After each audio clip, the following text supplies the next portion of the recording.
So, here's a piece of paper being passed around that kind of gives the outline for today's class. And what in essence I want to go over today is what's occurring in 1963. And 1963 is a pretty volatile year for the American public. And I want to talk about what's happening and how people are responding.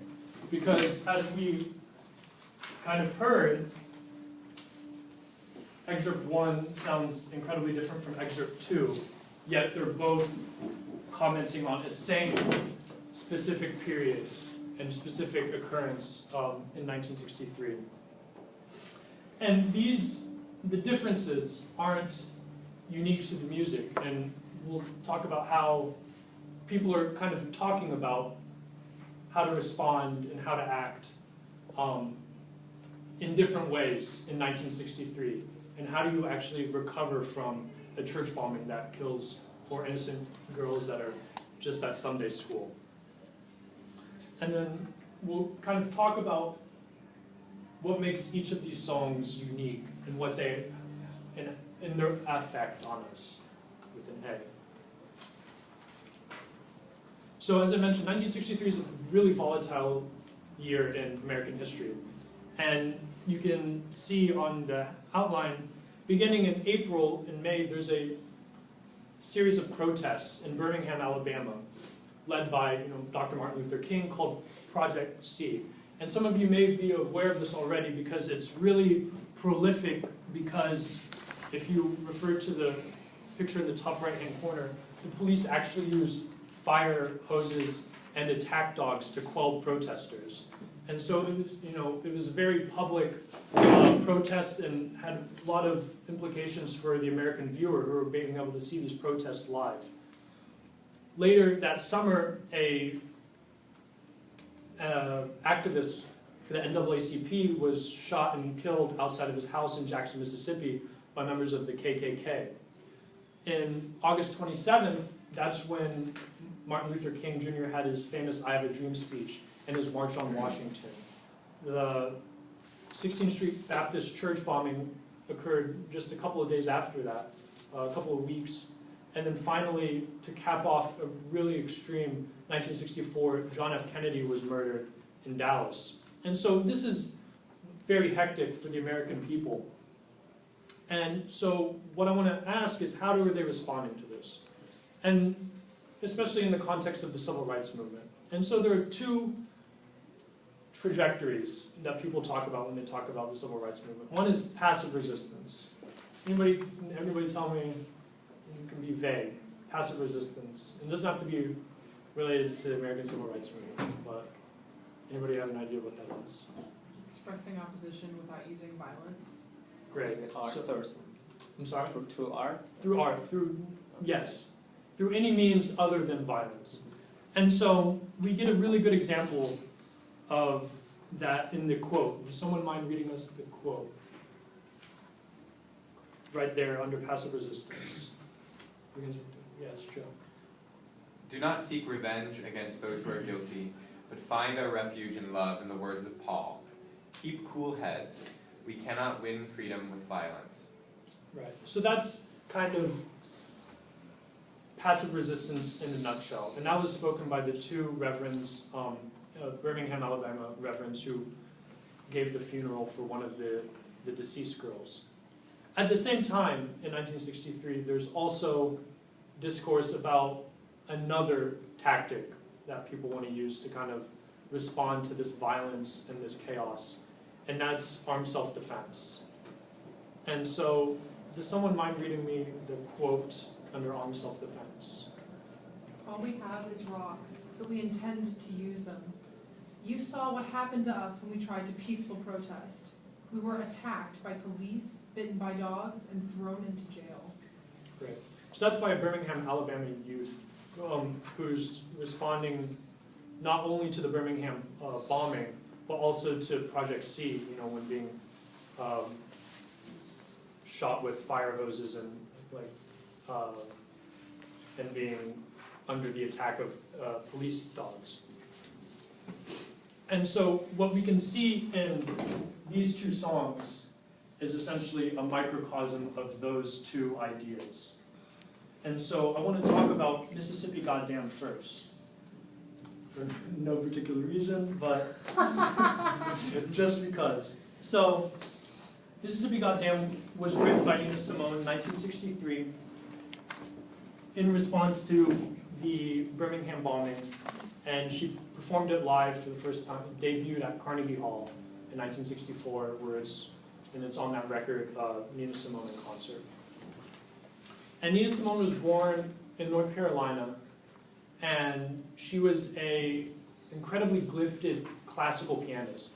She applied at Curtis, didn't get in for presumably suspect reasons, but she continued her studies at Juilliard.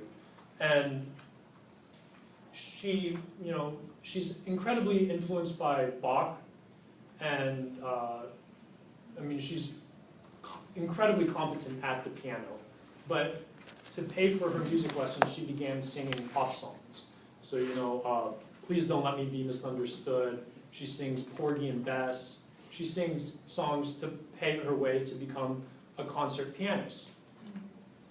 And that's her career trajectory until 1963.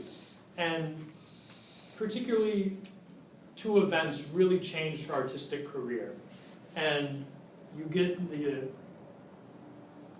and this quote that's on under the Nina Simone section really captures how her career changed. Someone might be reading me the quote. The bombing of the little girls in Alabama and the murder of Medgar Evers were like the final pieces of a jigsaw that made no sense until you fitted the whole thing together. I had it in my mind to go out and kill someone. I didn't know who, but someone I could identify as being in the way of my people getting some injustice for the first time in 300 years. The idea of fighting for the rights of my people, killing for them if it came to that, didn't disturb me too much. Right. Thank you.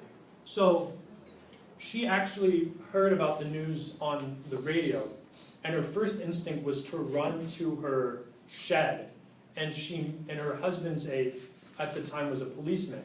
So he presumably had tools in his shed with which she made a makeshift gun. And so she made like this really kind of primitive gun and was about to leave, and her husband came in and she's like, listen, Nina, you write songs, you don't kill people. And so she went back to the drawing board, so to speak, and she came out with Mississippi Goddamn like that same afternoon. And so if you turn the page, we kind of see the lyrics. And what I want to see is how this Mississippi Goddamn kind of evoke Nina Simone's political ideology. So, quote Marta read, it relates to Nina Simone as someone who practices armed self-defense. She's saying essentially, you attack us, I'm going to attack you, and she went so far to make a gun. And so how does she kind of achieve that thought process and that political stance in her music? And so the easiest way is through her lyrics. And so her lyrics are incredibly, I don't want to say provocative because it's the word of the month. Angry. And if you go to the third stanza, someone might be reading me the third stanza that starts with, oh, but this whole country. Oh, but this whole country is full of lies. You're all gonna die and die like flies. I don't trust you anymore. You keep on saying, go slow. Right. So, angry lyrics, undoubtedly. And so we have that, fortunately, to understand Nina Simone's political stance. But we also have kind of these other musical qualities that can help us understand Nina Simone's politics. And I think in particular,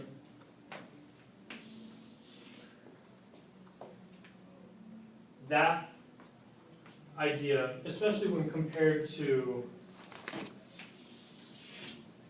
this idea, really demonstrate the binary and the two discussions that are occurring at the time.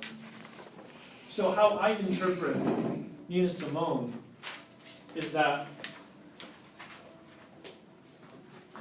I think as musicians, we're all trained, so the keys in the song is in G.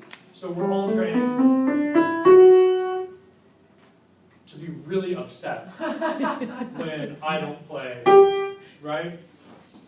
And so I think compared with the modal music in John Coltrane's piece, Mississippi Goddam has a trajectory. It has a goal.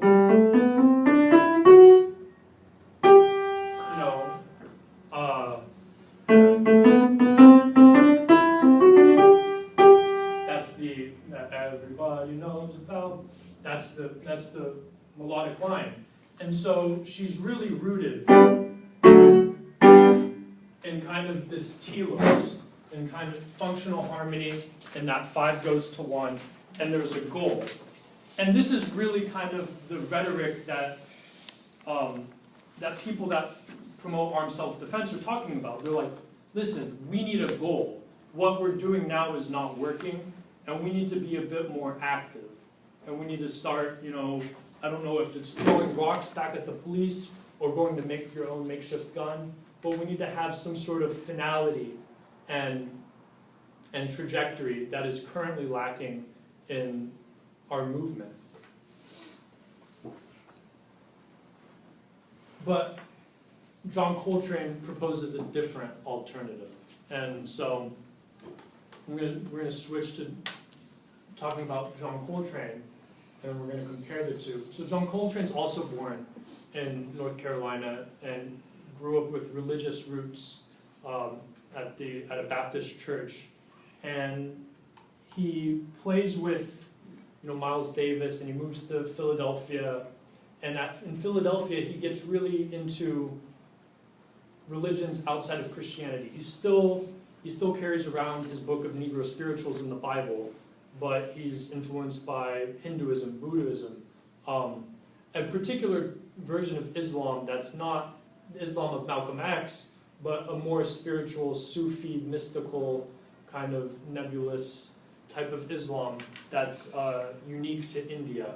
And so he kind of adopts all these spiritual ideas, as Kaio said, and the kind of pinnacle of that idea is The Love Supreme, which he records in 1964. So this is just 1 year before that. And like Nina Simone, John Coltrane's artistic career is also moving in a certain direction. And he's really into the soprano sax, which is a new thing in jazz in 1963. And he has this...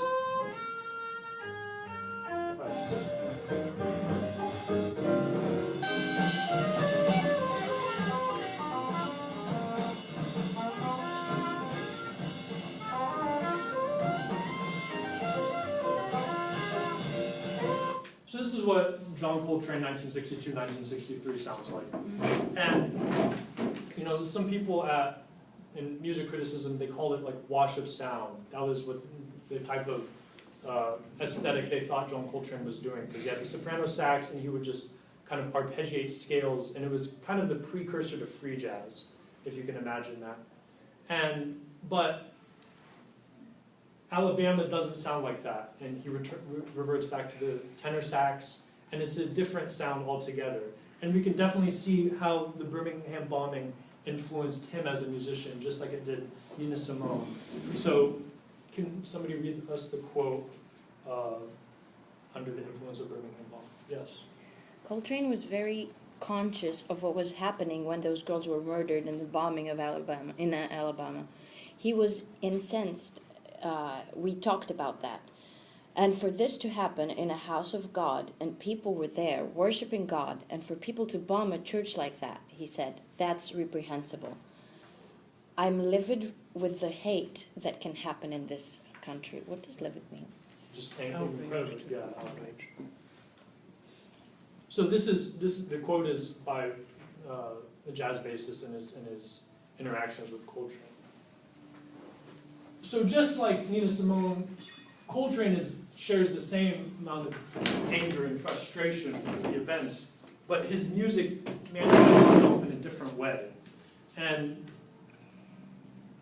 when I set up the panel, we're going to discuss how, kind of the differences. And so, especially as they pertain to tonality. So we mentioned Mississippi Dam has the sense of, it's based on major key, but Alabama is not. And so what it is, as Kyle alluded to earlier, is modal. So the scale on which you heard the excerpt is in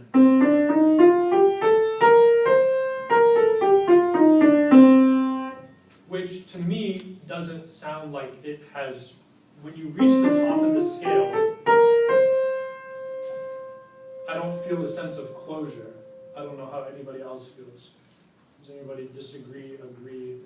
Dorian? Yeah. So, for instance, I feel like I can go there. There's a kind of sense of vague idea where the key is, if that makes sense. And you kind of get that with the end when the drums enter at the end and you hear the phrase. If you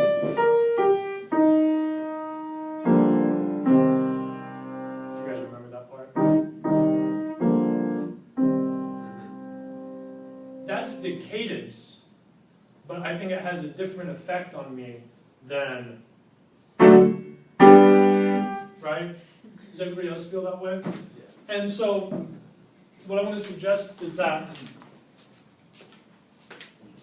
it's kind of, somebody said, this is more extroverted, it was you. But this is a bit more referential, I think. It's a bit, you don't know what he's doing, where he's going, he's very in the moment. And I kind of hear this song as a audible manifestation of this particular quote that was given in the New York Amsterdam News. Does someone mind reading the quote? Under tonality, there was no bitterness. There was no bitterness in Denise McNair's parents. They sought no vengeance through arming of Negroes to take life for life taken. Sure, thank you. So this is Denise McNair's parents. Denise McNair is one of the 4 young girls, yeah, exactly. And so John Coltrane doesn't seem to be arguing in his music the same message Nina Simone does. They're both spiritual people, but John Coltrane is a bit more in the moment, and he's a bit more referential and spiritual and introverted. Whereas Nina Simone is saying, we need to stop being all of these things. We need to stop taking our political philosophies from the religiosity of Martin Luther King, and we instead need to do something else, and something that's a bit more engaging, and it's a bit more confrontational.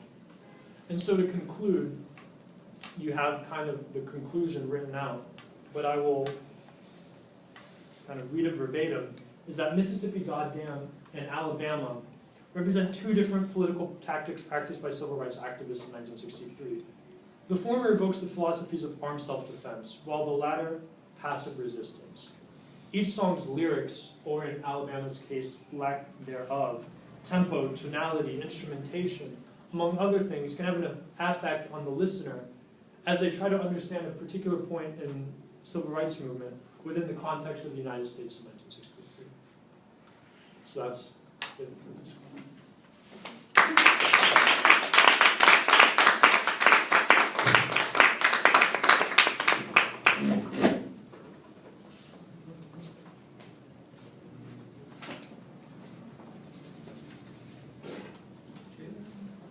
Love